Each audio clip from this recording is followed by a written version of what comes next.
And we are live, man. Appreciate y'all tuning in to the Blue Bloods Coaches Corner right here, man. Going back over a wild week 2 of FCS HBCU football, man. There was so much to talk about, man. Listen, yesterday had to push the show back to today, man. Coach got caught up with meetings really late, and your boy was Coach. We had an hour delay in Sioux Falls because we couldn't. Apparently, they couldn't find a battery for a flashlight, and it was illegal for us to take off without a flashlight. And so I missed my connecting flight. I Wow. was in Dallas for like 6-7 hours straight because they tried to book me today to fly in, and like it was just wild. So I was exhausted. So man, we pushed it back to 4:30 today, man, a little bit earlier than we're usually going live. But Coach, man, how you feeling, man? Week 2 in the books, week 3 on the horizon. Man, I'm better, man. It's amazing. Like me and you were kind of talking. You get in at 4 o'clock in the morning from a away trip and have to be back in and get started on to finish that one, get started on the next one before noon, man. That time comes really, really quick. So, back energized today. Uh, on to the next, fix the last one. Feeling good. Feeling good. Man, there's this weekend. The first 2 weeks are kind of a teaser. You get a lot of money games. You get some teams playing D2, but this week, man, we finally had our first upsets of the year. The FCS breaks through, finally gets that elusive FBS upset with 3 this week. 2 of them we kind of talked about possibly seeing happening, and then that last one, man, Fordham. 2 weeks after not looking great, man, they pull it off and beat Buffalo. And I will say, Buffalo, 2 straight losses to Patriot League teams. Holy Cross beat them last year. Fordham this year, they're probably They done scheduling Patriot League they teams. ain't playing them no more. But so, Coach, before we get into the games we want to talk about, man, let's talk about just general takeaways, storylines from the week. And I want to start here, man, before I toss it to you, because I have an issue with this because, I know man, where you're going. the FCS in general has a perception of like a lower level of football, and media, coaches, players are constantly fighting to prove that this level is just like any other level of college football, which it is in terms of talent wise. You hear Shador, you hear other FCS to FBS transfers talk about, man, the difference really is it's the depth. It's sometimes the facilities, it's the offensive line, D line, like the skill, like there's talent at the top of the FCS. If I see another game where they do not keep live stats, I just don't understand how we're doing that, Coach. Like the neutral site game, maybe a little bit of excuse because the Chicago Classic, it was like kind of one of the first times they're bringing it back. They're probably trying to get everything in order, so maybe I kind of understand there. But man, a home game at your own stadium, and the link to live stats links to the Grambling game from last season, and the stats aren't available till Sunday night. And then there's reports that those stats are wrong. As a subdivision, man, it's got to get better. Like that can't happen as a Division 1 football program. And we're all fighting for, like you said, legitimacy. Those type of things can't happen. You've got to have it. You've got to be up to the technology. As they say, every stadium now should be wired correctly for those type of things, for that issue, for that reason alone. So I'm with you on that. We got to get better in that area if we want to continue to fight and say, hey, we belong across all of FCS, not just HBCUs, but all FCS if we want to say we belong legitimately. Yeah, it's a big thing because especially too, you already talk about the lack of resources that most FCS programs have. Man, do you know how hard it is on coaching staffs? Even with the film breakdown, because coaches don't always just look at the stats, but it's nice to have them as a coach to evaluate how your team did. If a coaching staff, because coach, you're looking at these 2 teams, Jackson has to go play Texas State, who is an up and coming Group of 5 program, Right. and Southern has a crucial their first okay, they've played 2 SWAC programs, neither of them counted. That's a whole nother argument.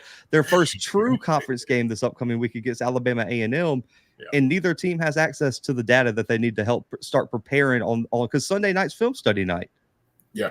And it's not even about, like you said, the numbers, so to speak, but it's about the numbers. I need to know what corner's playing. I need to know what corner's playing the most. He's played this many snaps. I need to know if I need to throw at Blue or not. Blue's got 30 snaps and 10 interceptions. I don't need to throw at him. That kind of thing. So the numbers do help when you're talking about the breakdown and all that. And of course, yeah, you got film, but the numbers help. It gives you an initial start point, where you need to go at, what you need to attack. It helps. It really does. Yeah, and I think looking across the FCS in general, in terms of other takeaways, man, the D2s are whooping up on some FCS programs right now, man. Like Davidson kicked it off Friday night, losing to Barton College. Don't know where that is, 33-31. The Pioneer League, the SWAC, and the MEAC did not represent well these first 2 weeks in terms of Division II games, by the way. And then, I mean, even on top of that, I'm trying to find the other one. There were a few this week that just made me sick. You got Alabama State a week after winning a very, very important game at home over Southern. They go out and get beat by Miles. And you're looking, and now San Diego loses to Colorado Mesa this weekend as well. And I mean, it's just, we got to stop that. Also, Valpo loses to Indiana Wesleyan this weekend as well. So what's that? 4 Division II losses just this week across FCS football. I'm just making sure. Oh yeah, Drake lost to Northwestern, not the FBS program, the Division II or Division III program. Stetson struggled with a Weber International, and I'm just looking across and it's like, man, we got to do better than that. There's more Division II upsets than FCS over FBS upsets right now. And Weber is an NAIA. I know that because that's from the crib. That's down at the house. That's even worse. Oh my goodness. But yeah, and I thought that's where you were going first. But you're media, so I can get the whole stat thing, but I thought this is where you were going first, especially on the ride back, licking my wounds for that loss. And I started going through the scores, and I saw the Bama State and Miles. I was like, oh man, my boy Blue is not going to be happy about this one. No. And the coach in me is like, man, that's got to be tough, because you just came off a very big win and then come back and drop that one. I was like, that's got to be tough. You got to be riding high, because I know Southern Alabama State wasn't a conference match. Like, it didn't count for the conference standings, but still, that's a conference win. And Southern was the team that was picked to win the West, came to your house late. Yeah. So it was a big game in general, and you win that one. And now you lose to Miles. And now everyone's looking kind of like, okay, well, what does that mean for this? And I try to tell people like this, Coach, because I know you're a coach, so it's a little bit different. Like, yes, the theory of this team beat this team, so it must be like, if team A beats team B and then team B beats team D, then team A must be better than team D. That doesn't work. Like, the transitive property doesn't work. But in overall perception of a conference, it does work for people's perception.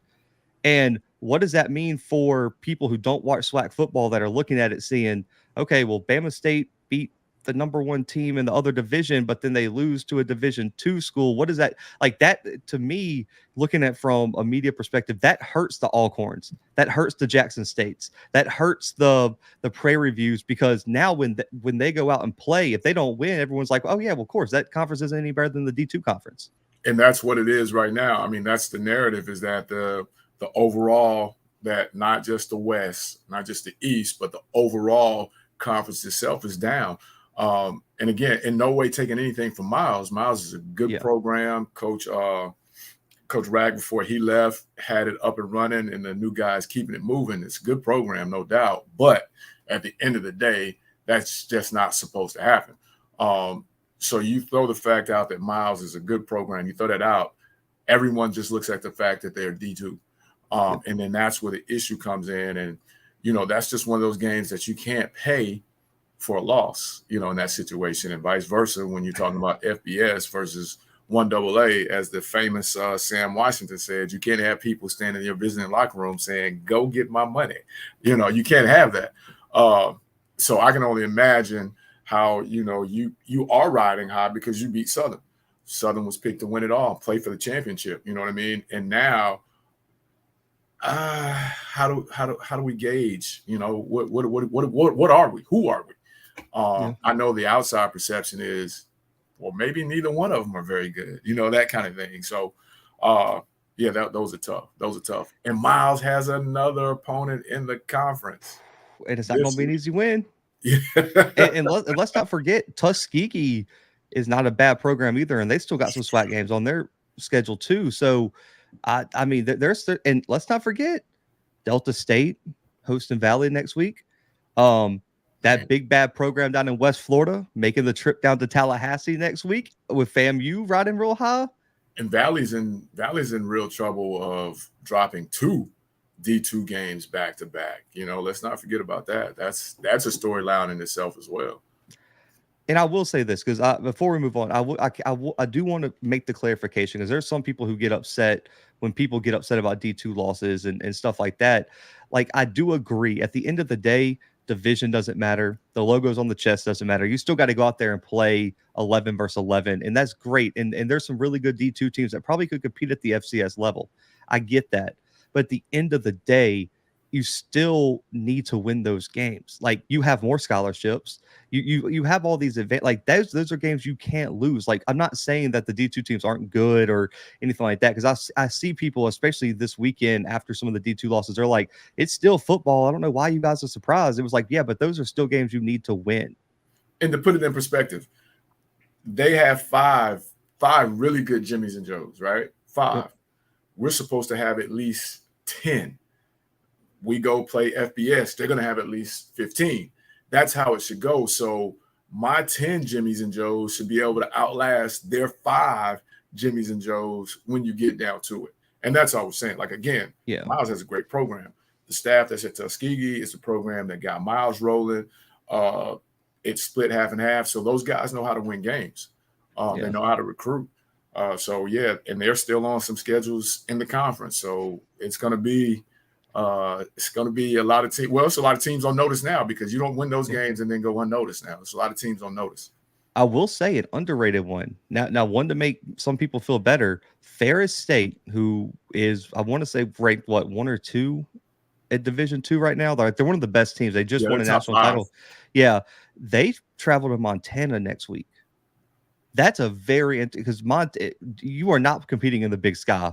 Losing that, and Montana didn't look very impressive a week ago. They looked a lot better this weekend. But I will say, I do agree with Leon's comment. I don't think there's a huge gap between D2 and FCS, but here's how I look at it: is there's a big gap between the top of FCS and Division II. But where the distinction really comes in, especially even when you look at FBS to FCS to D2, is the bottom of FBS is not that different than the top of FCS. And then the bottom of FCS is not very different than the top of D2. Because, like me and you talked last show, there's some D2 programs that probably can move up right now. Yeah. And just have it. So I do agree the gap isn't big, but I will say, if you want to consider yourself the best at whatever level you're playing at, you can't lose to schools in lower divisions. That's just at the end of the day, if you want to claim you're the best, that's not a mistake you can make. And again, I'll say it, and I said it on one of our shows before, and don't take it wrong. I mean, we're not running, we're not ducking anybody if I'm a head coach. But to me, again, that game, I don't know if we really need to schedule that game, just because we're supposed to beat them. When you lose, what is going on? That kind of thing. So I don't know if the benefit of playing that outweighs the outcome if you don't win it, if that makes sense. That's true. And Leon did make a good point, because, you hear this narrative in the FCS is that the Montana States, North Dakota States, South Dakotas, all those teams, they have an advantage because they don't have any Division I teams in their state. And so they're kind of like the big programs. You got to look at the top D2 schools, Ferris State and Grand Valley. Michigan has Michigan State, but they have no FCS teams. Right. So it's kind of like the same distinction there, where there's like no other mid-level. But I will say my last takeaway, Coach, before we get into some games, as much as there were some big FCS upsets, man, there were some really upsetting losses in these money games where it was like the Holy Cross loss, 31-28 is like one play away. But I will say one game I want to address specifically, the Morgan loss to Akron. Almost. Man, I'm sick still looking at that game. I mean, Coach, did you have a chance to go look at that last possession? Not the last one, which is what everyone said. I need to go check that out. I just looked at, all the way, kind of sketching through the first, the second, and then into the third. So I hadn't got a chance to finish the fourth quarter yet. Man, let me tell you, I was so sick. I mean, Morgan is just running the clock out pretty much in 52 seconds. Their running back fumbles it and they return it for a touchdown to win. 52, like they were one first down away from leaving with an FBS upset, and they're running. And JJ Davis fumbles the football and they return it 13 yards for the touchdown to win. I mean, Morgan did not allow an offensive touchdown in the second half. Coach, they talked about that defense. The defense is disgusting. They forced 3 interceptions. The leading rusher for Akron only had 27 rushing yards. Man, and it came down to a fumble on the last possession when you're just trying to run out the clock. And to me, I'm not going to say, listen, it happens. At the end of the day, it happens. But if you're a running back coach, that's a thing of nightmares. Listen, do not touch this football unless you have both hands on that football. And I mean, you're going to have to kill me to get that ball out. I mean, it's got to be high, tight with face mask. It's got to be covered up. First contact, you go down. It doesn't matter if you get an extra yard or extra 2 yards. You're not going to take it 83 yards for the touchdown. Get what you get out, and let's start it over again.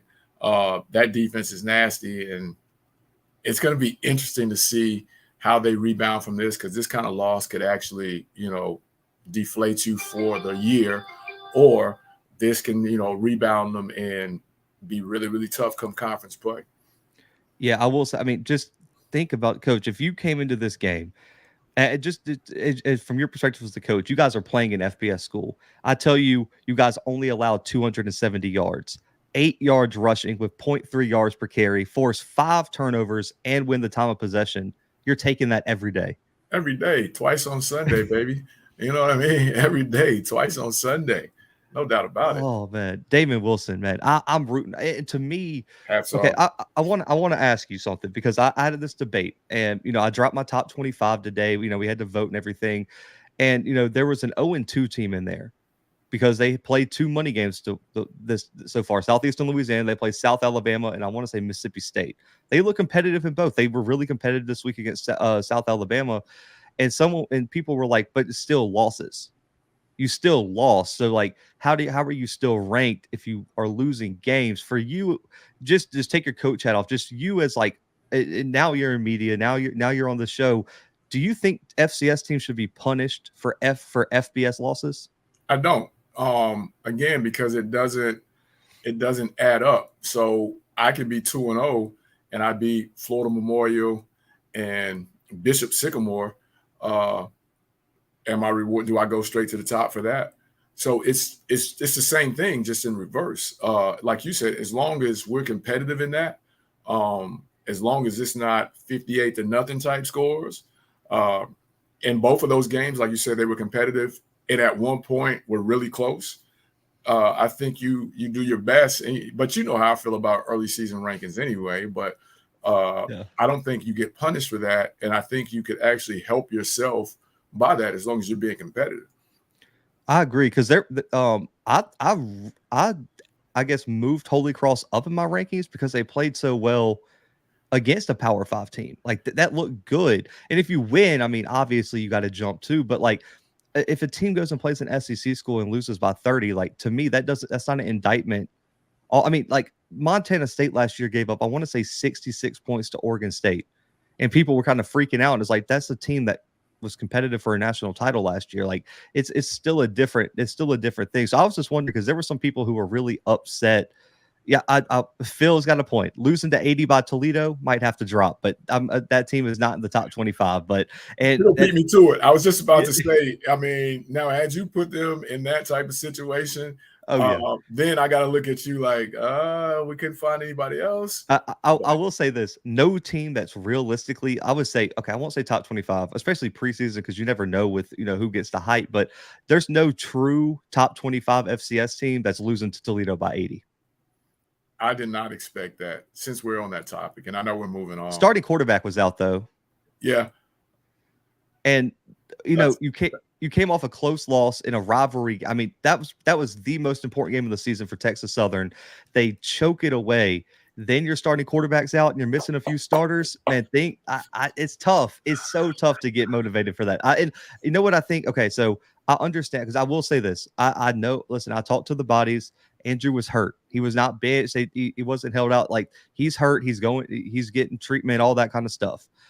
But I will say, I mean, that's brutal. And I just wonder if the team as a whole kind of saw that as like mailing it in. Like, okay, well, all these guys are out. Like, are we like, how do we compete with this one? And that's the thing, man. Now, I'm thinking what you said, but just kind of in reverse. Now, you just got beat by 67 points or whatever it was. It was bad. What are we doing this week? You know what I mean? Did we turn our phones off? Are we off social media? Because I'm sure that fan base wasn't happy. I'm sure everybody near that program wasn't happy and wasn't expecting that, because it's not like you went to go play Ohio State or Alabama. No slighting to the MAC, but you know, you could say it, Coach. It was Toledo. Like that's what you were trying to say. It's Toledo at the end. I mean, when has Toledo been good? I don't know. Recent memory. I don't know if they beat anyone in their conference, you know, by that many. So I worry as a coach. I worry about the kid's psyche now. You know, what are you doing this week to get up off the mat? And then if you do get off the mat and your next ball game, you fall behind a quick 14. What happens? You know, this was a team with a lot of offseason hype, brother. A lot of offseason hype.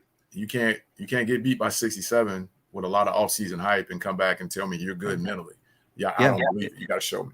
It was 68. And to add to make things worse, they went for 2 the first touchdown. Like that, somebody said they didn't have their kicker or something. He was suspended or something like that. I don't know how true that was. Okay. They kicked extra points on the rest of their touchdowns. So I don't that's a bad excuse. If your kicker's hurt, go for the whole game. Don't put me down 8-0 on some BS. Like, come on, man. I mean, Coach, 70, it's tough to, 71-3. I'm telling you right now. I'm telling you right now, coming to midfield, it ain't nothing you can tell me. Now that would be more justifiable. What E-Rock did last year? Oh yeah, no, we're gonna have words. I mean, Coach, their quarterbacks combined for 27 of 32 for 377 yards and 5 touchdowns. Their starting quarterback went 16 of 17 for 238 and 3 touchdowns. Yeah, I'm trying to figure out as we're coming to midfield. I'm trying to figure out what were you doing, you know. And then they rushed for 5 touchdowns as well. So I'm looking for the chair like Bobby Knight. We're not even going to see the end of this game. Well, I don't want to pick on them too much. That's bad. That's bad. That's terrible. But man, looking at the FBS upsets of the week, man, we called this one. I mean, I don't think either one of us was surprised about this Idaho game, but I would say the domination of it was more. I mean, 33-6, Coach. Idaho over Nevada. They had the Wolfpack to under 300 yards of total offense this weekend. And I mean, they look as good. I mean, everyone wondered if they were going to be able to live up to the preseason hype. Giovanni McCoy looks like he's taken the next step. 313 and 2 touchdowns. And then on top of that, man, I mean, he just has so many weapons from Hayden Hatton. Ivy played really, really well the transfer this weekend. You still got Jermaine Jackson. Your rushing attacks getting you, I mean, solid yards behind Anthony Woods. Idaho looks legit right now. That's your guy. And if I'm not mistaken, you kind of had this on the radar, right? Yeah, we talked about it on the preview show. That this was one that I think the FCS needed. And I do think it's one where Idaho last year, obviously first-year head coach, true freshman or redshirt freshman starting quarterback in McCoy. You know, they go 7-5, but it was a very impressive 7-5 upset win at Montana. Everyone wondered what was the next step under Eck as head coach. It looks like they've taken it because this was a dominant performance. Yeah, I was going to say they didn't just get by. Now they outgained them by almost 200. You know, they turned them over 3 times. You know, to come out and do this, the people in Nevada can't be happy. You know what I mean? They lost to Incarnate Word last year too. 300 yards passing. You gave up $150 on the ground, and then on top of that, they turn you over. And at best, as I'm going back through my little note here, at best, I don't even think this was close, No. at no point other than, the start. But you, and I will tip my hat to you, you've been raving about this QB from the beginning, and he ain't let you down. He hadn't let you down. Not yet. He just continues to. I mean, it was 14-6, like midway through the second quarter, and they didn't allow another point after that. You got to give them their props, man. Idaho looks legit. I'm interested because we've seen Idaho now beat Nevada. They have an interesting game this weekend, Coach. Cal, Power 5 team, not a great Power 5 team, coming off a loss to Auburn this past weekend. Man, Idaho, I mean, they did not look good last week against Auburn, and Auburn's terrible too. So Idaho can make things extremely interesting this weekend. And if you're looking at Idaho 3-0, a group of 5 upset 33-6, which was dominant, and then a Power 5 win, man, that's a team that's got to go to the top of 25, right? Got to go to the top, right? People are going to put. I don't know. See, because I'm saying by that other logic, they got to go to the top, right? Yeah, by the other logic, because I would say this: I would have a hard time not putting them at 2, but after what I saw this weekend with South Dakota State, I couldn't give them the edge there. Just because, I mean, South Dakota State just went out there and beat the, my number 2 team in the country.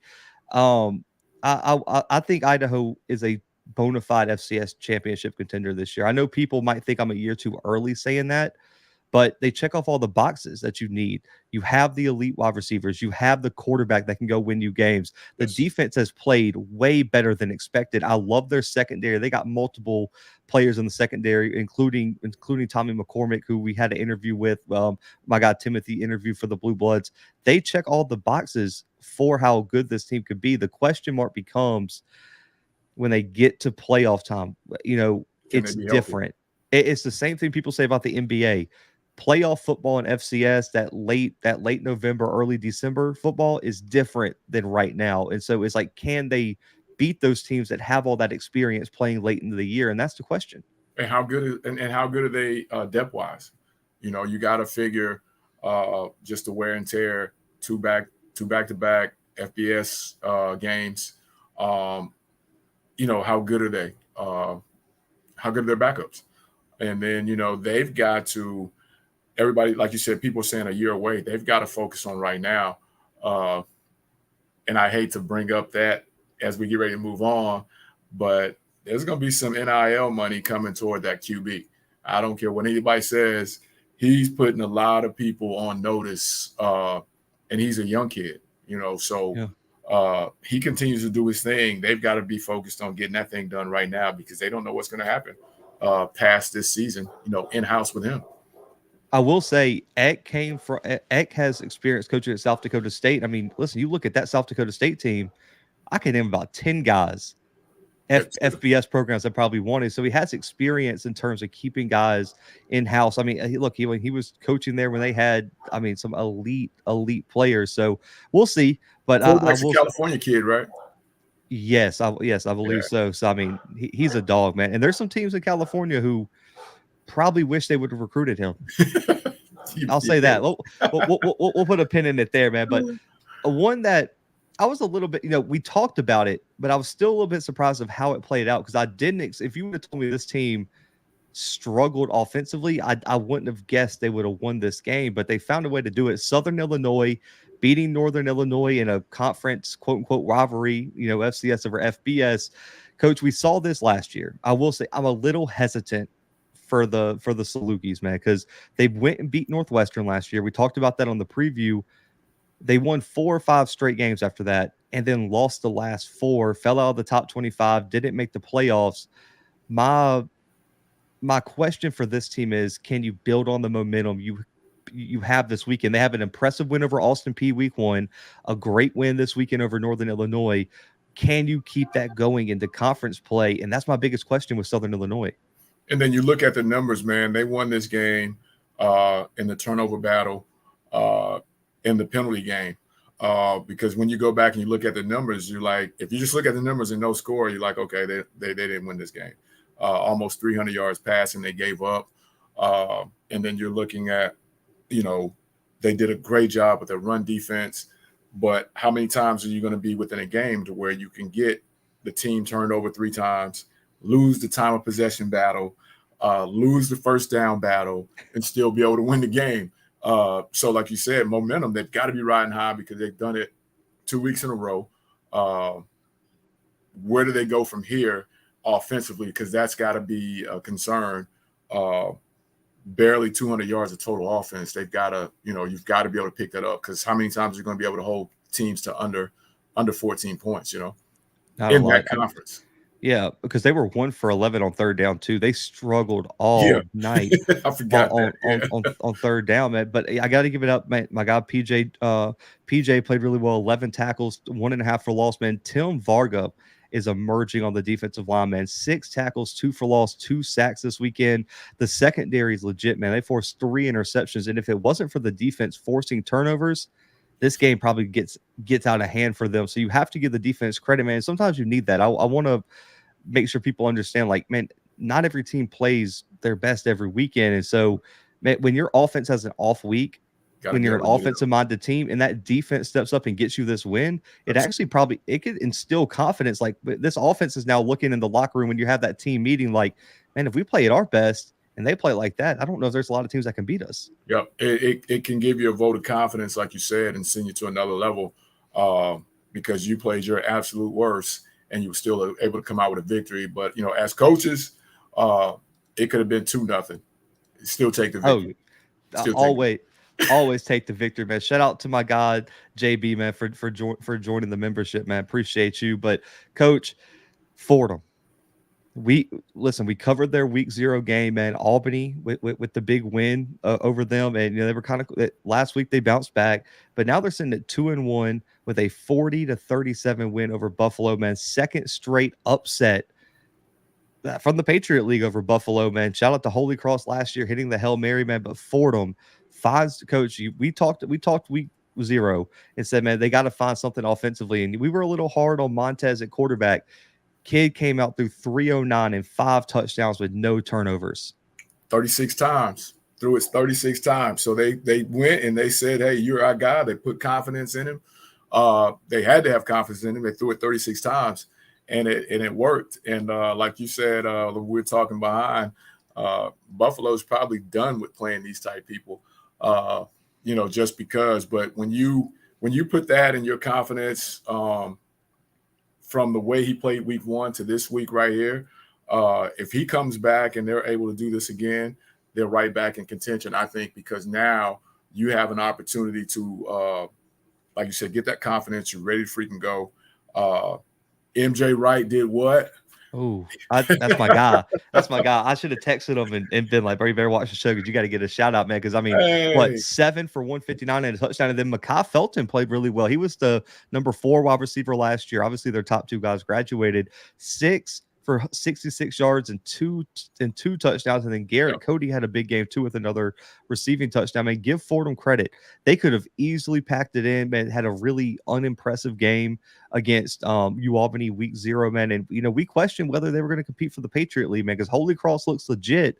If they can get this type of offensive production and Montez continues to grow as a quarterback, man, they can make things a little interesting, man. So shout out to Fordham for getting this win, man, because this was one that I was a little iffy on, man. But listen, that offense came to play. But Coach, shifting to some games that we covered in the preview that we have to break down a little bit, man. Some of these guys, we're just going to kind of, generalize what kind of happened and give our thoughts. But then, of course, we got to break down our game of the week, man. We got a lot to get into in that one, man, in attendance. And I got a lot of takes on that. But Coach, Tennessee State getting their first win in the Southern Heritage Classic under head coach Eddie George, 24-14 win over UAPB. That included a huge shift. It included multiple shifts in momentum. A huge block field goal in this game kind of changed the momentum. We had, listen, both these teams could run the football at a high clip as well. What were your biggest takes from this weekend in Memphis? Just the balance, like you said, between the two teams offensively, and then defense. Tennessee State was able to pass the ball almost at 9 yards a clip. So was UAPB, and they found a way at the end, like you said, with the momentum swing, 6 of 11 third down for Tennessee State, 5 of 12 for UAPB. That momentum, when you're talking special teams, you can't put a price on it because essentially, like you said, that just kind of put it over the top for them. But just to see that UAPB came out and wanted to compete and wanted to be competitive puts a lot of people, us included, on notice because those kids they didn't fold. They kept playing at it. And if they can find a way to really throw the ball a little more efficient, I think they'll be pretty tough. They'll be tough down the stretch. Before I get into Tennessee State, I do want to shout out, listen, Arkansas Pine Bluff, if they don't do anything else this year, they got them something in that redshirt freshman running back. Oh, ain't no doubt. He is, listen, he's going to be an FCS freshman All-American if he keeps going the way he is, man. I mean, this kid, yeah, out of Athens, Georgia. I don't know how they went into Georgia and got this kid. This weekend, 167 and a touchdown. And for the season, remember, they played Tulsa last week. FBS school, he's still got almost 300 yards on the season, and he's averaging over 6 yards per carry as a redshirt freshman. That kid can ball out. And on the defensive side, Fleming, I wasn't familiar with his game coming into the year. 3 tackles for loss, 2 sacks. That kid was everywhere, man. And UAPB had a kid that was Pro Football Focus Team of the Week last week. They got the pieces are there for UAPB to be a really good team. I don't know if they get it done this year, but I do think that Alonzo Hampton has some really nice young pieces that if he continues to recruit well, man, UAPB can build back and be a SWAC contender. You got to remember now, just a couple seasons ago, they were playing for the championship. So it's not one of those programs that's like, completely down and out. I think, they get a chance to build off of this showing, even though they didn't win. But, when you talk about having a centerpiece, the running back is a centerpiece. He's legit. Ain't no ifs, ands, or buts. You can go back and you can look at his game versus Tulsa. He's a legit guy, a guy that's going to, put defensive coordinators on notice as far as, hey, this is what we got to do. This is the guy we got to circle kind of thing. So, yeah, Coach Hampton's got some guys, got some good centerpieces, like you said, young, that he can build on, I don't think you could say enough about the Tennessee State defense. They just got dudes everywhere, man. James Green, Monroe Beer, Bryce Phillips, Jeremiah Josephs from Duquesne. The transfer has been outstanding these first 2 games. Chris Walker came out of nowhere, 2 tackles for loss and a sack. You got Terrell Allen, an all-conference, all-American candidate on the defensive line. Josh Green in the secondary. I mean, they check off all the boxes defensively, and they proved it this weekend. I was a little surprised UAP. I think it speaks to how well UAPB can run the football on this that they did this weekend. But if Tennessee State's going to compete for the Big South OVC, it's going to be on the back of this defense. And I still don't know if they have a true answer at quarterback. I think this weekend, at least, Davion Bryant played the best out of him and Draylon Ellis. I think the offense was a little bit more consistent. I was really surprised at how well Bryant used his legs this weekend. But I think, man, and I will say UAPB, Jalen Macon played really well this weekend too. So that's it. That'll be interesting to see if he can continue to build. I mean, he went 20 for 25 against one of the best defenses in the Big South OVC. Well, and then, just staying with the Tennessee State theme, can they generate enough offense to help their defense, kind of like the Morgan situation when they get into conference play? Because defensively, I think they'll be in a lot of games. How long without offense, I don't know. And I think that's got to be the question mark for them as well. Yeah, and I mean, shifting to another game, and we talked about, listen, we both picked this one. No surprise here. North Dakota State, 44-7 over Maine. Maine didn't score a touchdown until late in the 4th quarter. And we talked about it, man. The time of possession with this new clock rule with the Bison is going to be an issue. 35 minutes of possession time this weekend for the Bison, and finished the game with 264 rushing yards, 5 touchdowns, and averaged almost 6 yards per carry as a team again. The only thing that worries me about what happened with them this weekend, B, is that they had almost 100 yards of penalties. When you get up there and you start talking about playing the SDSTs, you can't have 100 yards in penalties and expect to be able to beat those guys. But that running game, like we talked about, if you let it get going, man, and they get up a score or two, it's going to be tough for you. But they've got to fix that. You can't have almost 100 yards and penalties and expect to beat the good teams. Yeah, I agree. I think the North Dakota State secondary, legit. 3 interceptions this week, and they played well for 2 weeks. And last week they played a really good quarterback in Vespers for Eastern Washington. I will say, I mean, Cam Miller was efficient, 14-19 for 152. But I just think it's just going to be an adjustment for me. They're just not. I mean, if they don't have to pass the ball, they're not going to. No, why? You're going to have to put 11 in the box. Right. And just leave someone out open for, like they're, because I mean, look at the rushing attack, coach. I mean, their 2 leading rushers were their 2 quarterbacks. Cole Payton goes for 102, 2 touchdowns, averaging 12 yards per carry, and Cam Miller goes for 68 and 2 tubs, averaging almost 5. At the end of the day, man, unless you stop them running the football, it's going to be tough to beat this team. Don't have to prove that they can throw the ball one bit if they don't, if you don't, like you said, put the 9 in a box and say, hey, if you beat us one-on-one, you win. I think at the end of the day, that may be one of those situations where you're going to have to do that just to make them prove that they can do it. And it may be one of those games where, team really doesn't have anything to lose. We're going to stack it. We're going to play 8-9-man front, beat us on the outside if you can. I mean, listen, their backup quarterback this year has 206 yards rushing, 3 touchdowns, and is averaging 14.7 yards per carry. And they're not playing quarterback system. I mean, it's crazy. I mean, listen, and we're going to get something in the Montana State game because you as an offensive coach, I just got to know how you feel about it. But before then, man, real quick, we probably won't break this one down too much. Obviously, coach, you missed this one. I'm going to have to call you out on it, man. You picked A&T. I did. For the upset. Man, I'll say this. I want to give some credit. That team could be really good if they had a quarterback. I mean, their quarterback situation is the only thing keeping A&T from competing, man. I mean, listen, I want to be honest here.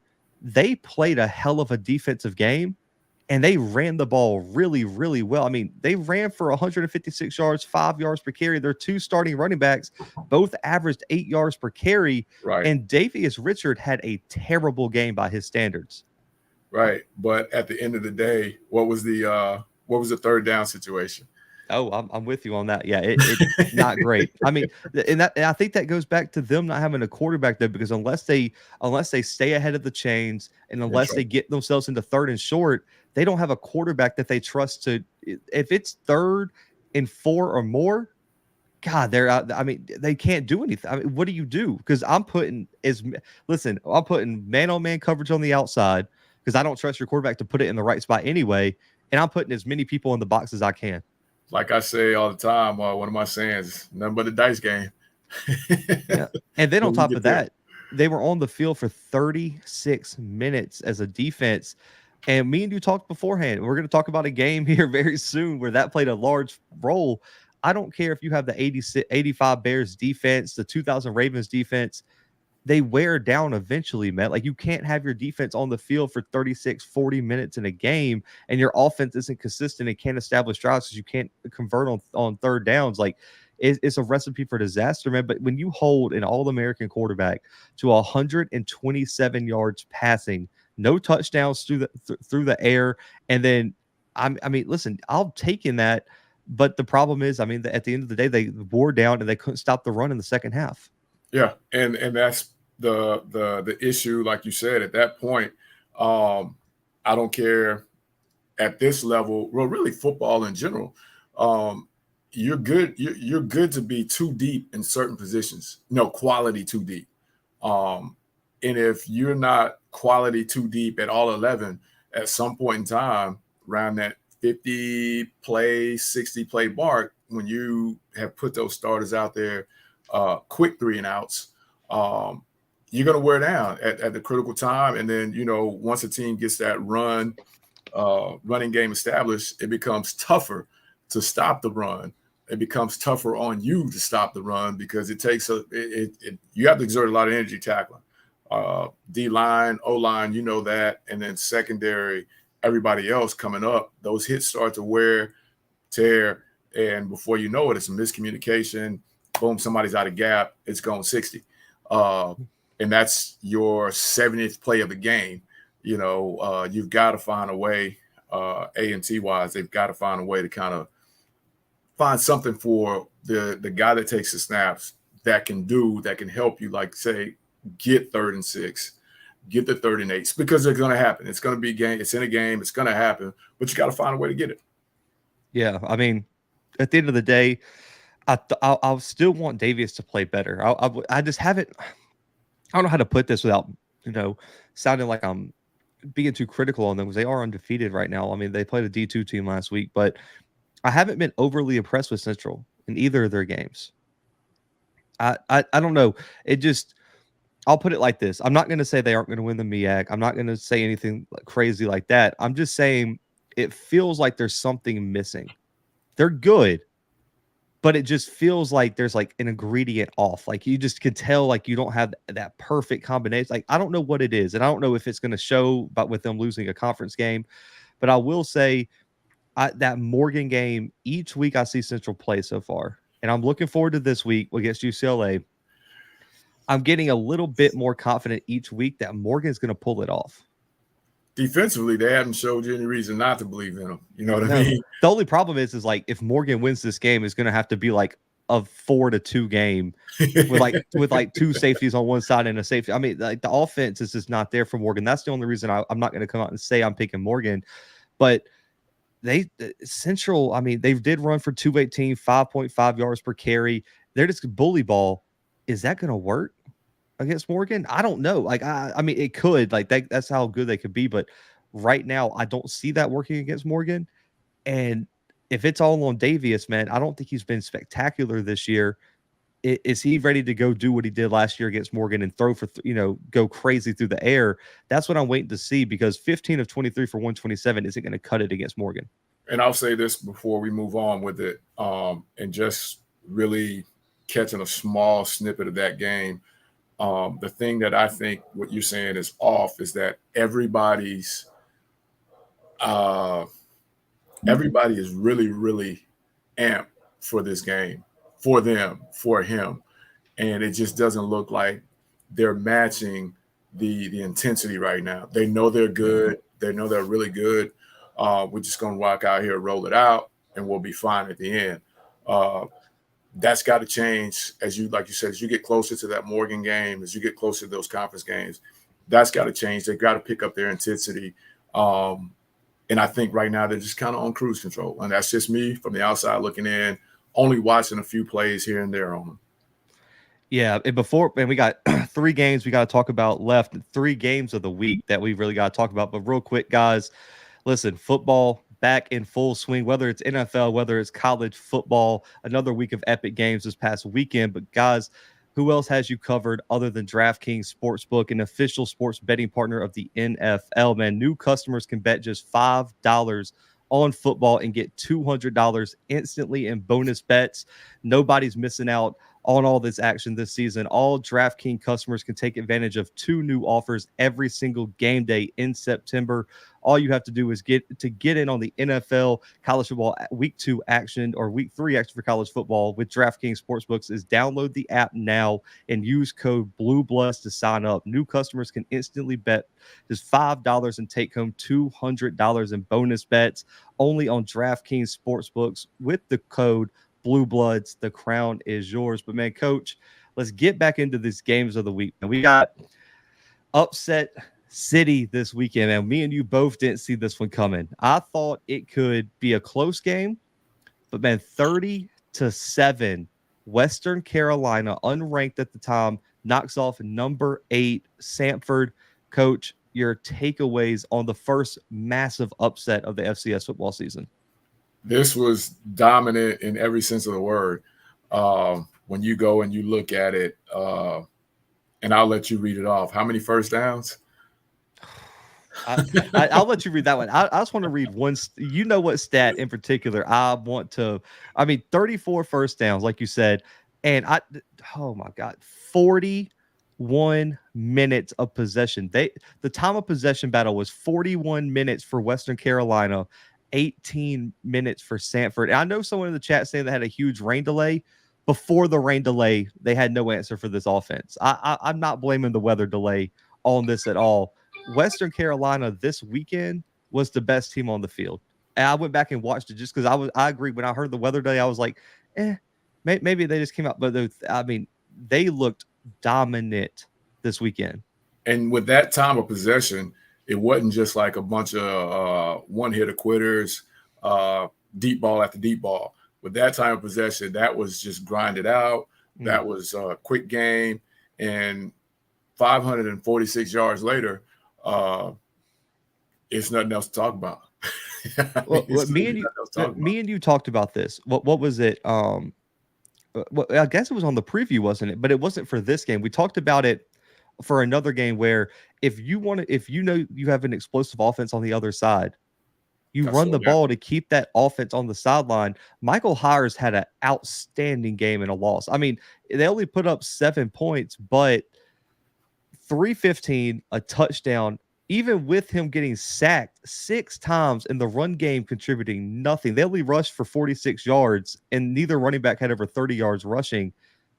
He got no help and still put up crazy stats. But Western Carolina and Kerwin Bell said, we are going to run the football, keep Michael Hires on the sideline, and you got to stop us. And they couldn't. And I want to give a huge shout out to Cole Gonzalez at quarterback. I mentioned last week they kind of they've rotated him in the Harvard transfer. He proved this weekend that he's taken a massive step forward. He's a sophomore coach. And I will say one of the best sophomore duos in the country is Cole Gonzalez at quarterback and Desmond Reed, who was a freshman All-American running back last year. Those two guys are going to be an issue if they stick around in Kerwin Bell's offense at Western Carolina. And all they did was play keep away, with those guys. And like we talked about, if you can do it and score, you're winning. And you put pressure on him, sacking him, like you said, 6 times. Did not see this one coming. We said that this would be maybe closer next year. They said, no, it's going to be us this year kind of thing. But to 41 minutes, game is only 60 minutes. I mean, think about that. They were just efficient. They were efficient running the football. They were efficient passing the football. And you got to give the criticism for for Western Carolina was they had no defense. It was like, could Kerwin Bell ever build a defense? Yeah, man, I think they might have. I mean, I know they gave up a lot of passing yards. They shut down the run game, and they consistently got pressure on Michael Hires. I mean, you got to give the defense credit. They have a lot of good, and we said this on the preview. Individually, on paper, they have so much talent. It was like, could they put it together in a conference game? Listen, we talked about this in media. I don't know if you remember this. I said it's been like 8 years since the SoCon favorite has won the conference, and it's always been someone coming out of nowhere. Man, Western Carolina is an extremely interesting team if they continue to grow under Kerwin Bell. So don't look now. But the thing what they did defensively was bend don't break, keep it in front of you. And they had those timely sacks. They were able to put them behind the chains a couple times to help them out. Keep it in front. If you keep it in front, you got a chance. Yeah, because I mean, you see all the yards they give up passing. That Samford only had 1 red zone opportunity. Yeah, keep it in front. I mean, listen, you're gonna have to drive the length of the field with us, and I mean that's gonna work. It's going to work with the offense that they have. And my takeaway, I mean, the statement that sums this game up is, man, Kerwin Bell and Western Carolina are here. Like we talked next year, they're here now, and they're going to be an issue this year. And I will say, I told you on the preview, Kerwin Bell told me at media day, and he said it confidently, didn't blink, didn't stutter. He said, this team looks so much like my Valdosta team that came out of nowhere and won the D2 national championship. Yeah. He was like, we're going to be good. And he was not lying. I mean, this was the first test. And I see a lot of people, I will say, I'm disappointed in the voters that didn't put Western Carolina in the top 25. Like, it's just insane that's happened. They're like, oh, Samford's just overrated now. It's like, man, if you've been paying attention to Western last year, they had talent. Like, this was a team that was probably borderline in mind. Like, they were right outside. I was really looking forward to seeing them play. Western Carolina is a top 25 team right now. If you're a voter that doesn't have them in the top 25, you got to watch more film, man, because this team is talented. They were very young last year. Kerwin Bell has a contender this year, and they're going to compete for the SoCon. I'm telling you right now on paper, they're the best team in the SoCon behind maybe Furman, and I can't wait to see that game. But and we just got another topic for another show, but you know, you have a ranked team, you have an unranked team. The unranked team basically stones the ranked team and still gets no respect as far as the voters go. So that's a whole nother show. Like, what does the unranked team have to do to get that? You know, because this was, to me, this is at least okay, we could put them at 24. At least. Higher than that. But I'm just saying, at least, that worst case scenario. I think the problem is, I'll be honest, I think a lot of voters, and we talked about this during the offseason, a lot of voters are just scared to admit that they were wrong. They're going to stick to their preseason ballot, and they're going to play slot rankings where it's like, okay, well, this team won, so they're going to move up, and this team lost, so they're going to drop them. Nah, man, start your ballot fresh each week and judge according to what you've seen on paper. Like, I had Western Carolina at 17 in mind. That should be like probably the minimum. And I think I always saw a few, people release their ballots depending on who they are. Me and Sam Herner both had them in the top 20. They should have been ranked this week. I mean, like you said, 30-7 win where they were dominant over this team that everybody, because here's why I get aggravated when they say, oh, well, now Samford's overrated. It might be, but a week ago, if I would have told you that, you would have said I was crazy. So it's just like confirmation bias voting, and it just aggravates me. Because they still have one of the best quarterbacks in the country. He's good. Cole is good, man. You still have him. You have a defense that returned quite a bit of people. Yeah. So it's not like this team. An offensive line that has, I want to say, 3 guys with over 30 career starts. So it's not like this team graduated everybody, that made a run. At worst, like I said, at worst, I mean, we couldn't put them at 24. We couldn't put them at 25. Even if it was a fluke, I'm saved by putting them there. They go out next week and get blasted. Okay, they're out of the top 25 again. But at least 24, 25. I'm with you, man. Quickly, man, because I know we got to get to the last 2 games here. Maybe already at an hour, man. It's been flying by this show. But Weber State, listen, I was wrong on this one, man. I thought Northern Iowa was going to do a little bit better than they did, but 34-17, Weber State gets the big road win over Northern Iowa, man. What was your takeaways from Weber's win? They were able to hold them under 50 yards rushing. And we already talked about that with that new rule. That means they didn't have the ball, even though it was kind of evenly matched. But once you get to a point and that clock is rolling, you start to press. And I think that kind of caught up with them. But if you can shut somebody's run game off with this new clock rule and your offense put up just a little bit, that gives you an opportunity, especially on the road. I will say I still have questions about Weber's quarterback situation. I wasn't overly impressed with Kylan, but I will say, man, the run game's elite, man. Damon Bankston is putting on an all-American performance this year so far. 144, 3 touchdowns over 6 yards per carry. The kid's balling.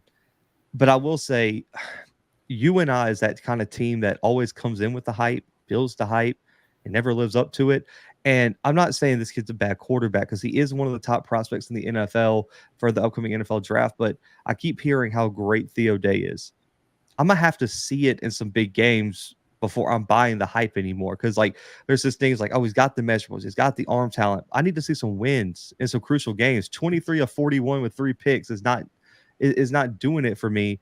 And, he threw for 312, but those were empty yards at the end of the day because it didn't do anything to win the game. He did get sacked 5 times. The offensive line has to play better, but the UNI Theo Day hype has to stop. I saw people putting him on All-American list. I saw it's got to stop. He's got to prove it. At the end of the day, he was the highest graded quarterback in the country according to PFF, but he's got to play better in games like this. Sergio Moranci at wide receiver, though, is legit, though, for UNI, but defensively, man, you got to give Weber their credit. Winston Reed, a problem. Jack Kelly, 2 forced fumbles, 2 tackles for loss, and 2 sacks. They had those 3 big interceptions, including my guy Maxwell Anderson, who was an All-American corner last year. They did their thing, man. You got to give Weber their credit. And listen, what did I tell you, Coach? kick it away from Abraham Williams. He only got one touch on the kickoff, and he took that one 40 yards. I mean, listen, stop kicking it to number 4 because you're going to lose the game because of it. It's going to cost you at the end of the day. And before we move on, speaking about you and I, they've got to help him. You've got to run for more than 46, and you've got to protect him. Everybody in the country knows who he is just because of what you just said. So people are going to game plan. He's not Lamar Jackson back there.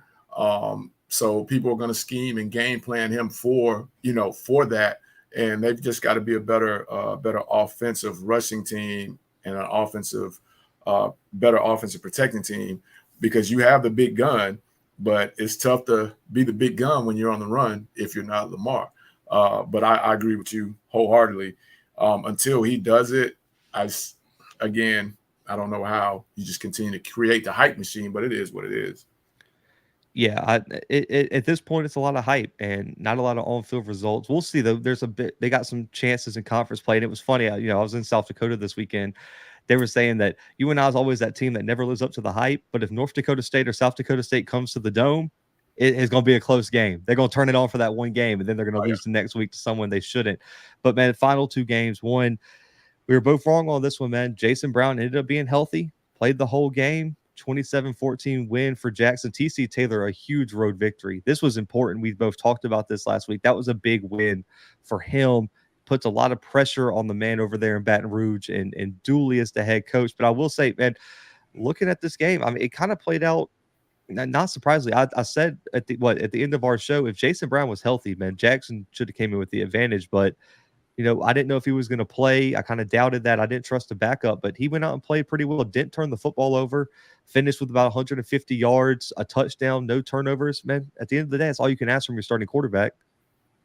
And I want to say on record, yeah, I was wrong. I can admit I was wrong, but at the end of the day, I can say Jackson State answered the bell, and I thought being a close game, that home field advantage would help, SU. And that didn't matter with whatever quarterback Jackson threw out there. I just felt that SU home field sellout crowd, that would be enough to put them over the top just because they were at home. Now, if the game would have been in Jackson, or if we would have known off top, even if I would have known if Jason was going to be the quarterback for Jackson was going to start, I still take SU because they're at home. And I felt like they were prime because it's tough to play there. But again, Jackson State proved me wrong. I can admit that. But at the end of the day, one team walks away relieving a little pressure, and the other team walks away with a tremendous amount of pressure. You are not lying. We even talked a petition to get a new head coach down there in Baton Rouge has been started, circulating around social media, man. Listen, Devontae Davis. I do want to say nobody else was putting this guy on like I was for the past 2 seasons. Devontae Davis, if Devontae Davis was not on your all SWAC ballot, on your all SWAC team, if you release one, you absolutely have to look at yourself in the mirror and say, did I watch enough film?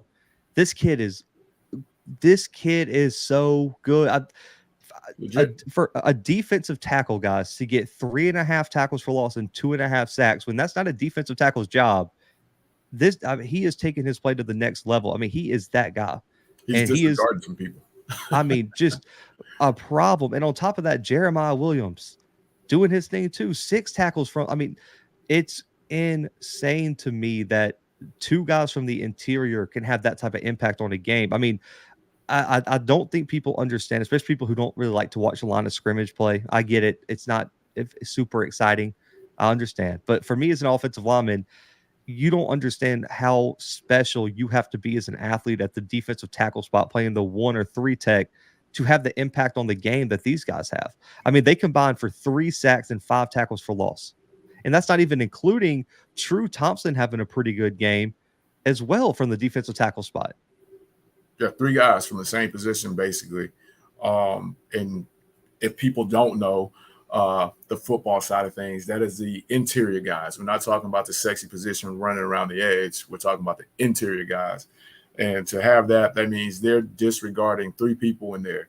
And when I mean disregarding, I'm talking about disregarding them to have those type of impact, plays. But I need you to give a shout out to one guy for me. I can't say his name, but you know who I am. You know what I'm talking about. I got you. If they don't have that guy, they are in serious trouble. Yeah. So as you guys know, coach can't say other players' names in the SWAC.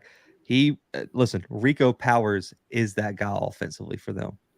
Obviously, coach being a wide receivers coach knows what he's looking for. Listen, Rico Powers has had a hell of a season this year. I know there was a lot of doubt coming into the year, and that's fine because it was just based on past results. This guy has taken his play up to the next level. And just in terms of the wide receiving room, he's separated himself as an elite target. I mean, listen, 4 receptions, 71 yards, a touchdown. Hang on. If I'm not mistaken, he's had a touchdown in every single game they played this year, if I'm not mistaken. Outside of South Carolina State. Okay, so this year, he has 12 receptions, 285, and 2 touchdowns. I'll take it. He's balling. He's balling. You got to get it. And also, it's weird. I think with this team too, Jackson fans and also just SWAC fans, HBCU football fans have to get used to seeing this team be a run-first team. This is not the same offense that you've seen the past 2-3 years under the previous coach. They're going to run the football down your throat if they can. Irv Mulligan is getting 20 to 25 carries a game, and he's putting up 100 yards, averaging about 5-6 yards per carry every time. And you got to give them credit, man. I think what's happening, what you saw with FAMU, they corrected that, and I think they're kind of leaning into their identity. What I saw happen is they kind of saw what they put on the field against South Carolina State. FAMU, it didn't really work, and they sat down this week and said, listen, this is what our identity is. We got an amazing running back. We've made changes along the offensive line. We knew Rico is that guy at wide receiver, and we got a strong defensive line. You're going to have to beat us, and we're going to try to smash mouth you, and we're going to run the football down your throat. And unless you stop us, it's cool.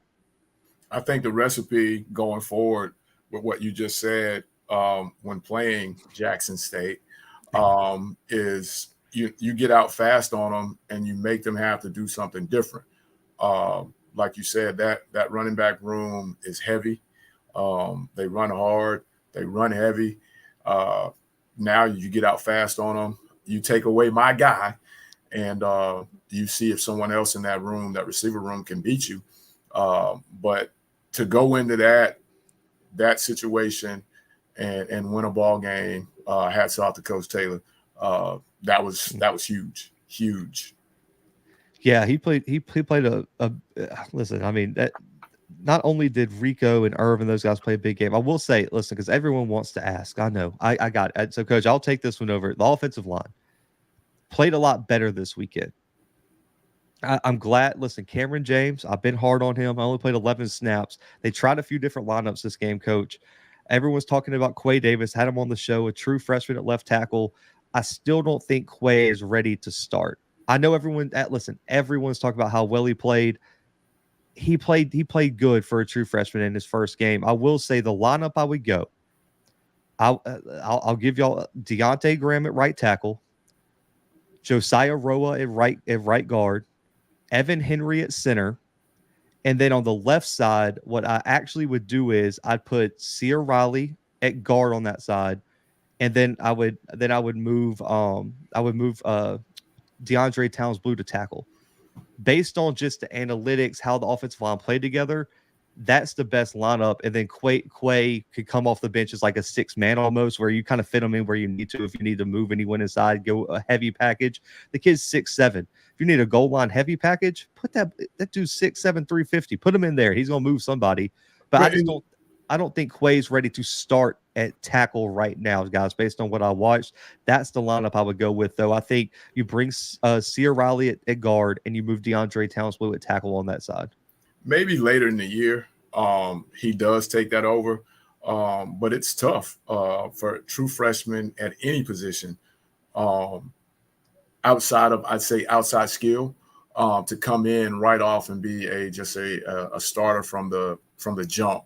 And up there, I think as the weeks go, I think he'll become more comfortable with the speed after he sees different looks. But you definitely don't want to roll him out there now.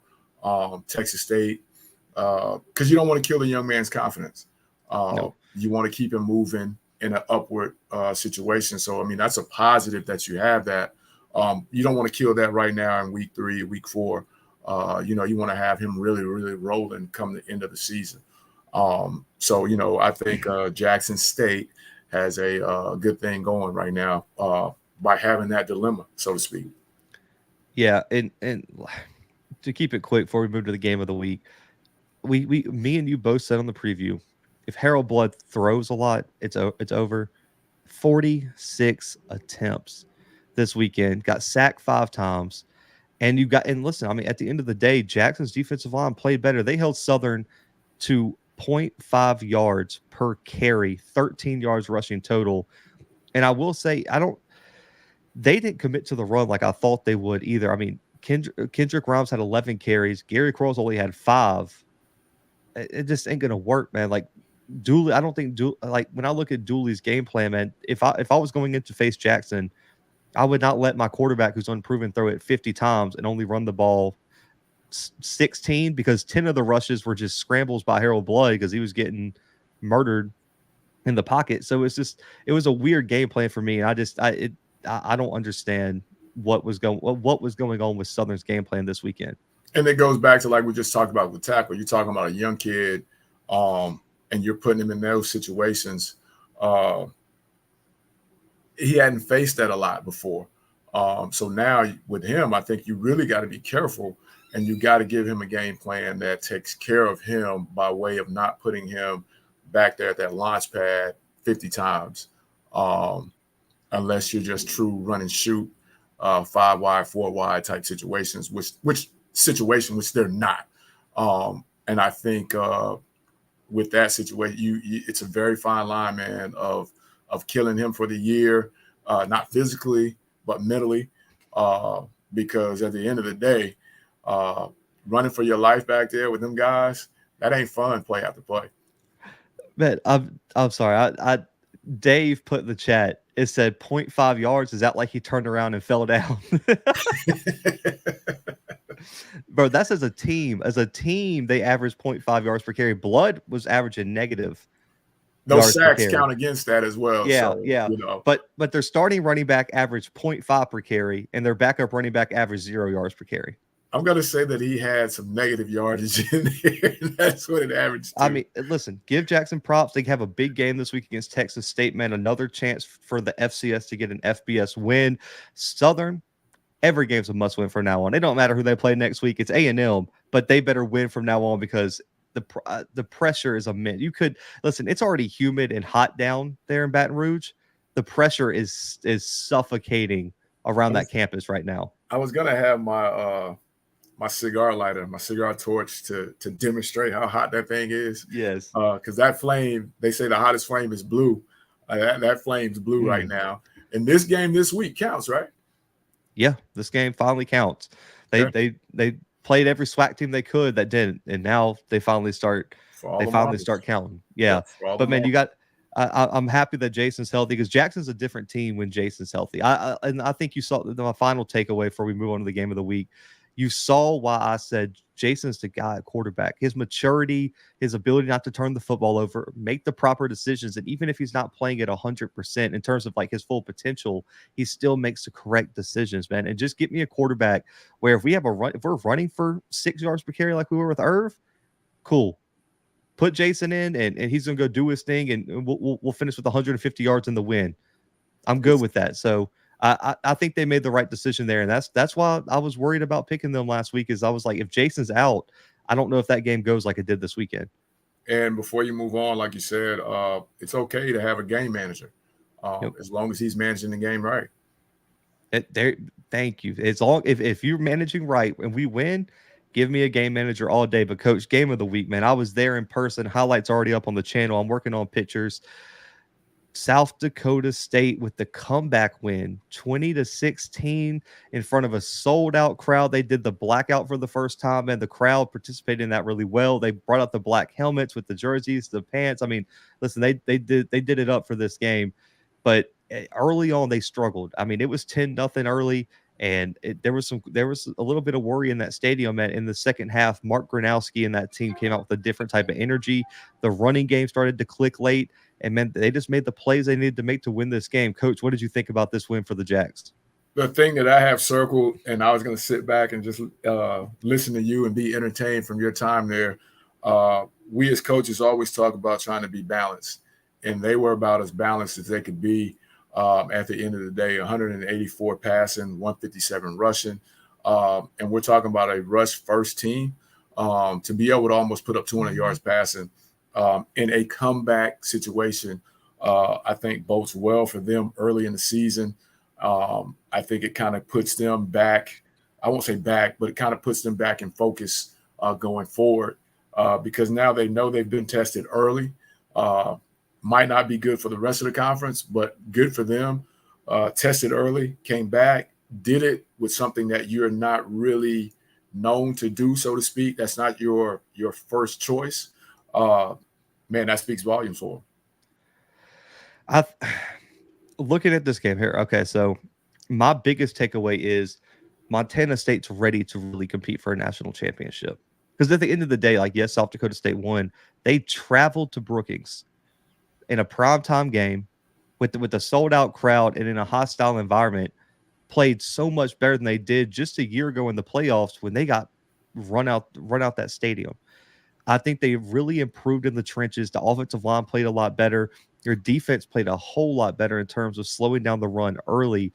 It's just when Tommy Malott gets hurt in the fourth quarter, so he can't play in the final quarter. Sean Chambers shows some flashes. It's just, what is the ceiling for Montana State in terms of passing the football?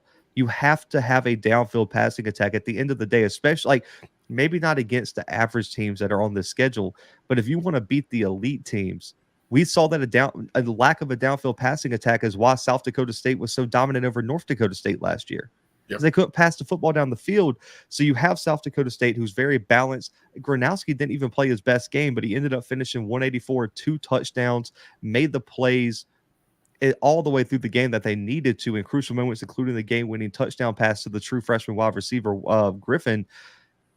I still think that's the one thing with Montana State that I have a question mark about is if it comes down to whether they can throw the football down the field, can they? Because I don't know if it's more of a they can't more than they're just not willing to right now. And I'm not sure what the next step is for this team. And I'm with you on that. And it can be a whole bunch of what ifs if he's able to play in the fourth quarter, yada yada yada. But I think the biggest takeaway from them for them with this game is that we can actually do this.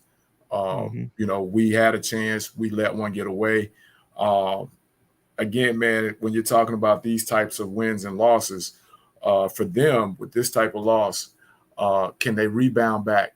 Because I'm sure walking off that field in that locker room, there was a lot of, man, we should have put this away. We had opportunities. Do they hang on to that for another week, or do they take it and say, you know what, we're just as good as they are. Let's put it together and move forward, and we'll see this team again. So it'll be interesting to see what they do going forward. But right now, they've got to feel you never feel good with a loss, but they got to feel good with this loss because this is a lot better performance than the last time. They left so many opportunities on the field. That was like really my biggest takeaway. Is it just felt like if you're going to beat the number one team in the country on the road, you have to play a damn near perfect game. And Montana State didn't play that. You look at, I want to say they had 8 false starts. Not good. On Saturday night. I mean, listen, the crowd was deafening. I mean, it was so loud in there all the time. And plus, South Dakota State was smart and made it where Montana State was going toward the student section in the final quarter. So that when they're in the red zone in that final quarter, you can only imagine how deafening it is over there with that whole crowd coming down on you. But you can't have 3 red zone attempts and come away with 3 field goals. No, don't work. They blocked the punt at one point, had the ball at the 1 yard line, got stuffed for 3 downs. We're going to go for it on 4th down, and a false start pushed them back, so they had to kick the field goal. Can't have it, especially when you're trying, like you said, you're trying to beat the #1 team. You got to have those things. And then you got to also understand, man, I know you're trying to prove a point, but they're #1 for a reason. Spread that thing out and let's go. And we'll rock from there. We'll take our chances. But to put all 22 of us right here within arm's reach, again, I get it, trying to prove a point, but you got to give yourself a chance to pull that type of win off, and going toe-to-toe with them in that little space on that end of the field. You run the risk of that happening. Yeah, I mean, you got to be better. You can't make those, I would say, mental mistakes in a game like this. Yep. I think, when you look defensively, though, Montana State played really, really well in terms of the linebackers in front seven. They really, even though, listen, they gave up 157 yards rushing, 5 yards per carry, but against South Dakota State, that's a hell of a performance. I mean, they did not allow a 100-yard rusher. But it wasn't a gash. It wasn't that, yeah, what happened before. It wasn't that 60-yard ripoff. It wasn't that, 80-yard to the house type runs.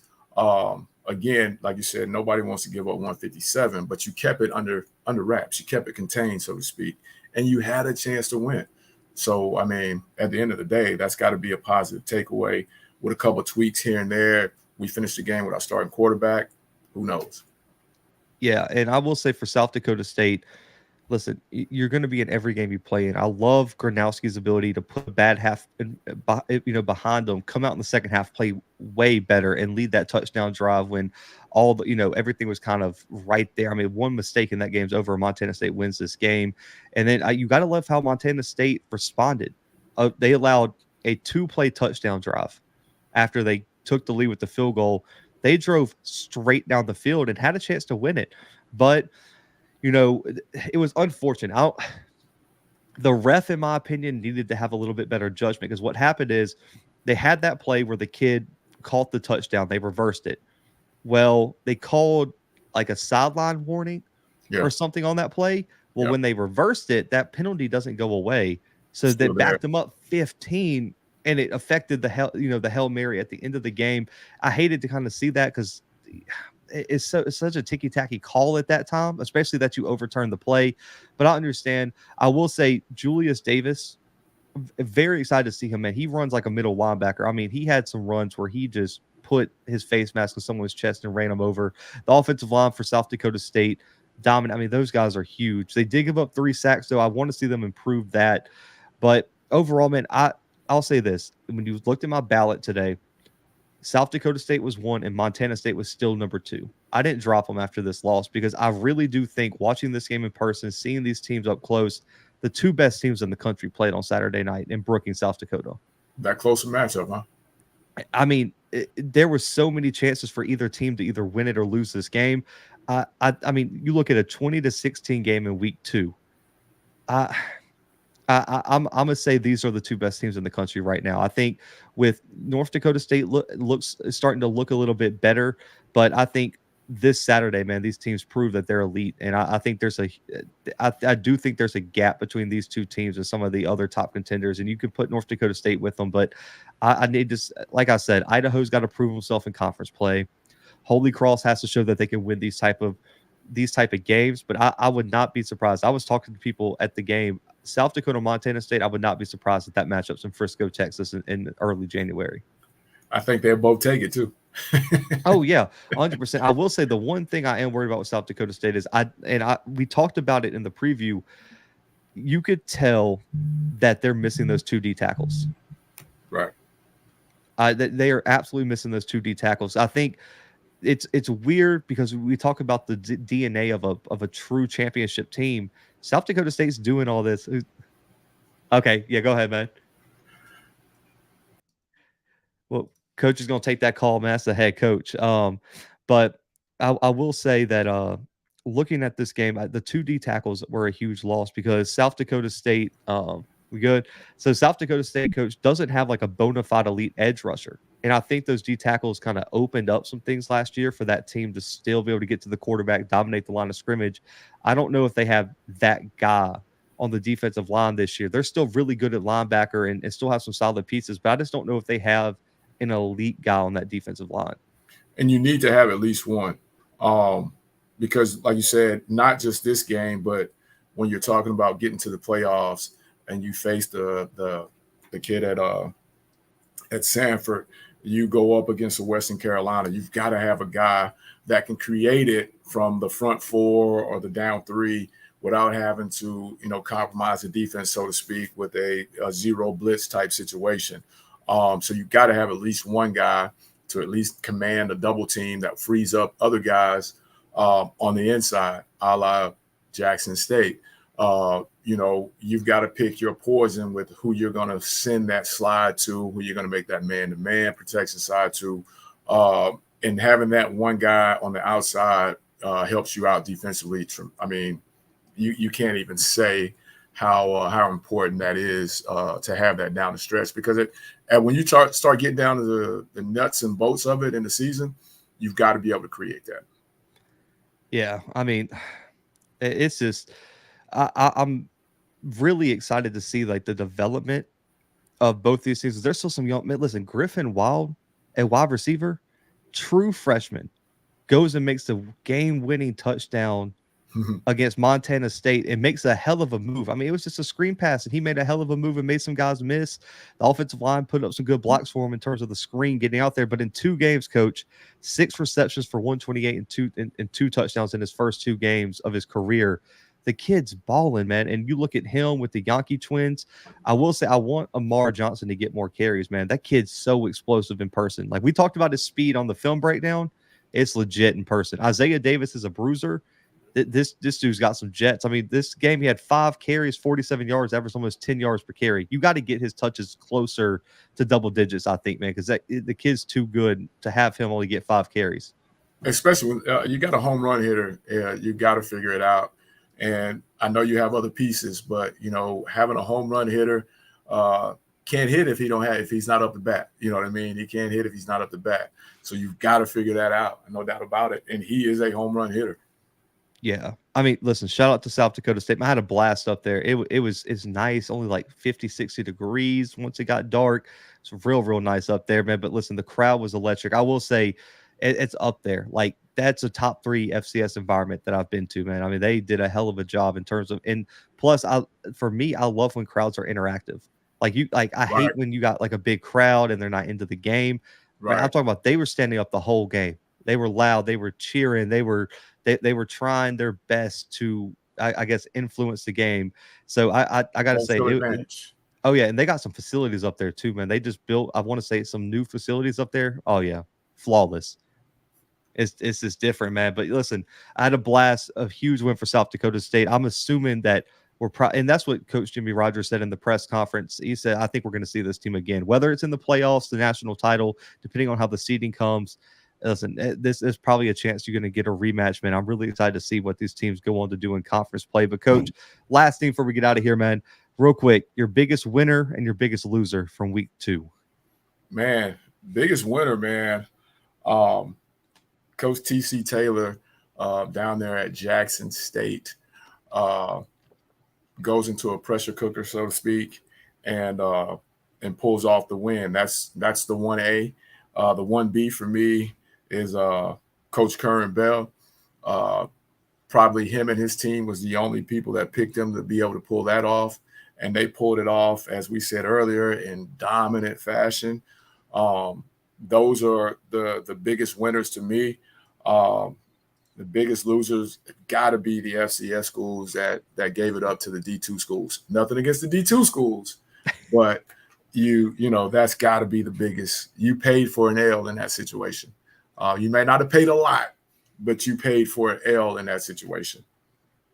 Yeah, I'm with you. I think the biggest winner for me, Western Carolina, Kerwin Bell, man, that they're building a real program down there. That was really the let's welcome Western Carolina to the contender table.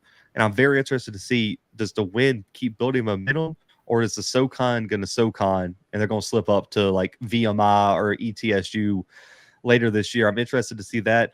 I think another winner, you got to give it to South Dakota State too. I mean, listen, that was that was the game to prove that, listen, Rodgers, first ever, he's like a first-time head coach, stepping in. Listen, John Stiegelmauer was there, the former coach, was on the sidelines too last night because he was honored at halftime. Got your former boss right there. Like, that's a game you can't lose. Sold out crowd, blackout. That was a game to make a statement, and I think they did it. And when I look at losers, the D2 ones are really good. I do agree. Listen, the D2, I'm trying to think of like a team though, because like, listen, D2, Alabama State is a big loser. God, you can't lose that game. Like we said, you beat Southern the week before, and then you come out and you just aren't. You can't lose to Miles after a week after you beat Southern. I'll just put it like that. And then another one, Theo Day's hype. Be a loser to me. 3 picks. Didn't perform well against Weber State. You got to win. You got to compete well in those games if you're going to be a true NFL prospect, especially coming from the FCS. There's no room for mistakes. No. That was the first ranked FCS matchup of the year, and he didn't come out and perform well. If you're getting preseason All-Americans, if you're all conference, if everyone's saying that you're the best quarterback in the country, got to be that. I'm going to hold you to the standard that you're the best quarterback in the country. Got to be so. I got to give it to him, man, and even just Northern Iowa in general, man. The hype, you got to live up to it eventually, man. So I'm gonna give it to Northern Iowa there. But Coach, man, big week this week. McNeese, man. But what's your schedule like this week, man? What y'all looking for? A home, and it's a big home opener too this weekend. Yep, home opener versus a team that we were able to pull off a win against last year. They haven't forgot that. That's going to be I'm sure a big talking point for them all week, as it is for us as well. You always want to get off on a good foot at the house, set the tone, and get yourself ready for conference play in a couple weeks. But this is the one right now, and we back at it in the morning, building, trying to put the hay together, and be ready to rock come Saturday. Guys, make sure to tune in this weekend. McNeese State traveling over to Alcorn State. We got a loaded week 3 schedule of FCS football, man. Me and Coach will be back Thursday night, 9 p.m. Central, most likely. We're definitely gonna. I'll update you guys if we got to change the time. Go ahead. I want to say something, and then we can close it out. I want to apologize to any alum from Jackson State. When I say the school up the street, that is how it's introduced to me when we're talking about rivalries, rival talk. Just like they say we are Elkhorn or Slawcorn or whatever. What was it? What's the city near y'all? Port Gibson State. Port Gibson State. That was probably the best one. But older alum, young alum, or whoever, it's no disrespect. It's just a rivalry. You are the school up the street. But from now on, because, people got a little upset about it, I'll refer to them as who they are, Jackson State. So that's what I wanted to make sure I got clear to any of our older viewers, not disrespecting, just part of the rival talk. So from now on, Jackson State until the week we play, and then you are back to school up the street. And I want to make it clear, because to pull off a show like this with an active coach, there are things that he can't talk about. He cannot say players' names from SWAC schools. He can break down South Dakota State film. He can break anybody not on his schedule. Me and him can chop it up and really talk about the players' names. If you play in the SWAC or you play at McNeese or you play or someone that is on Alcorn schedule, Coach Fred could not say that player's name on the show just because he's an active head coach. So if you're a player, if you're a parent of a player, he can't say your name. That's why he deferred it to me to give Rico his props, because he can't say Rico Powers on the show until after the season is over. So I just want to clear that up, guys. Exactly. We'll call him the bad. My guys at FAMU said, "Don't bend, coach. Give him hell." Oh man, but guys, I'm gonna calculate the pick'em records. I know mine's different on the website because I do more games. We'll get the pick'em records up for this Thursday. But listen, preview this Thursday, and there might be some more content coming on the YouTube channel. Also, check out the website, thebluebloodscfb.com. You know where to find us on social media. You know where to find myself and Coach Fred on social media. And guys, until next time, we are out.